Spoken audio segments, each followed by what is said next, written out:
I'm Cynthia Ofula. I live in Nairobi, Kenya.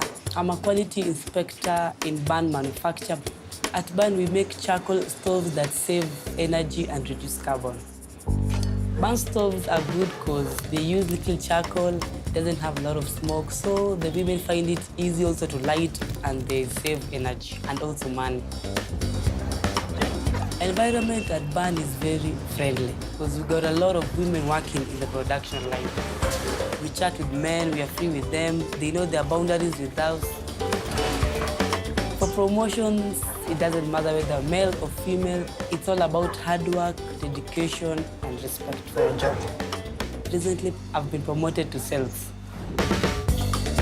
Finding a job in Kenya is very hard. Many women have a family to feed. When I tell other women that in our company we make charcoal stoves, they're like, how do you do it? How many women are there? Can I do it? Oh yes, if I can do it, why not you?